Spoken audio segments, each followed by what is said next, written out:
I want people to dream bigger dreams, and this has got to be the last election cycle where we telling people to choose between the lesser of two evils. Seriously, I just can't take it. I can't do this anymore. This is gonna be the last one. Trump, make no mistake. Trump is a clear and present danger, and he has got to go. I like the way that Dr. West describes it. It's different between neoliberal, and you talk to Dr. West, and the neo-fascist. Yeah.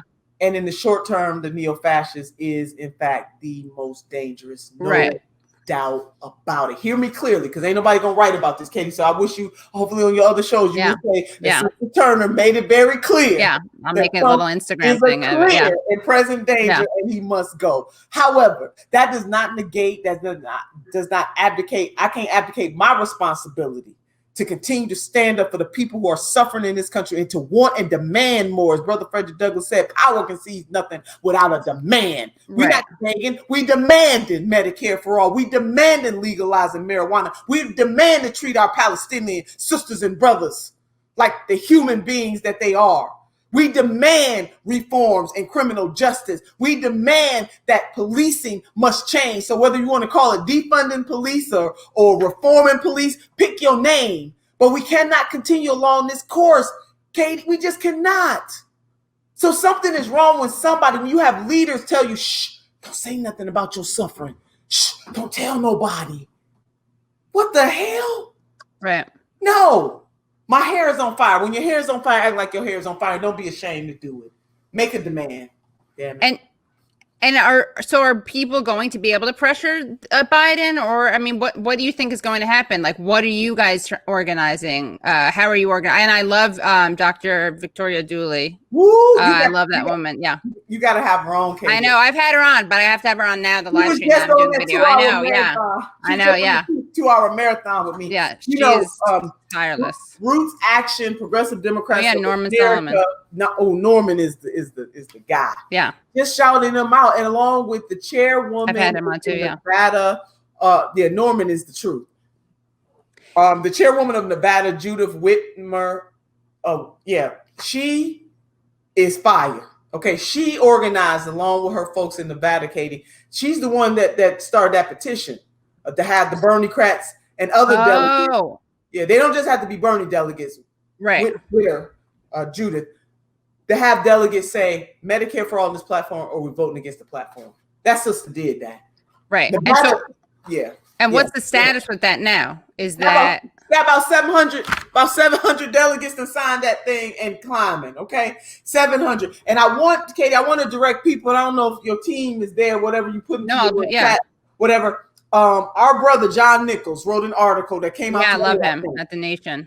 Yes, The Nation. The headline: without Medicare for all, this isn't the boldest Democratic platform in American history. Isn't, ain't, right? Whatever you want to say. 700 Democratic delegates signal that they will oppose a platform that fails to renew the party's commitment to establish a national healthcare system. Please check that out by Brother John Nichols. That's it. So the number is rising, Katie, and it really shows that progressives can make a demand and have some consequences. This is a line in the sand that progressives have decided, do this or else. Obviously you don't want our vote on the platform if you don't do this. So they're going to hold out at the convention whenever they're ratified. Vote no on the platform. Vote no on the platform.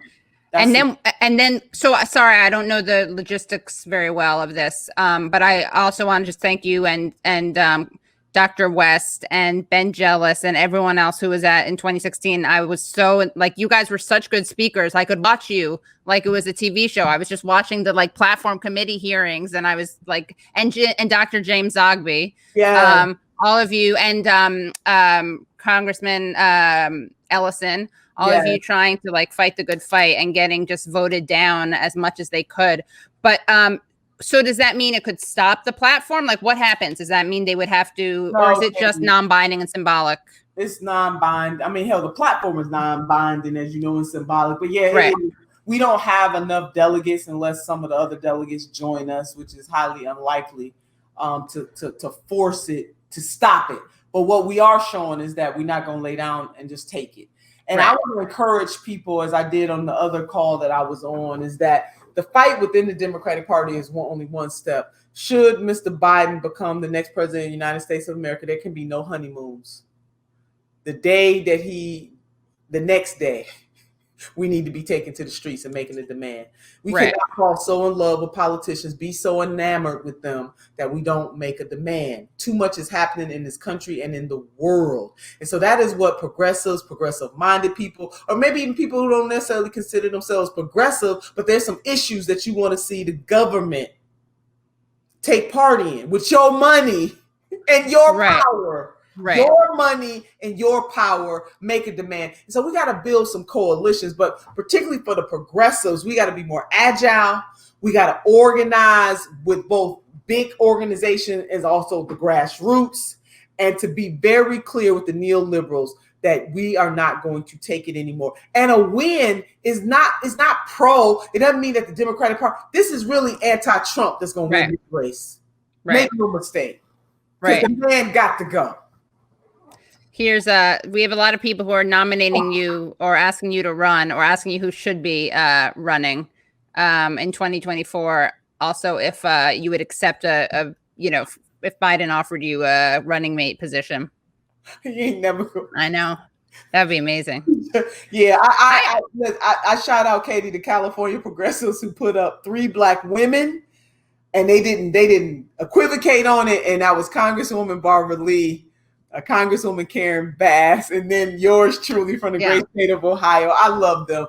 Again, making a demand, They made a demand. I really respect and appreciate that. And basically what they're saying is that we want progressives. Here are 3 progressive women to choose from. That for them, it's not just about any person being that, but it's about progressives. I applaud them for that. So I respect the people who want me to fill that position, but it's not going to happen because they're not ready for the kind of truth that I tell. They're not ready. The world ain't ready. 2024 is a whole nother story. So, Katie, you come back, I'll get this school check in again. Yeah, definitely. Yeah.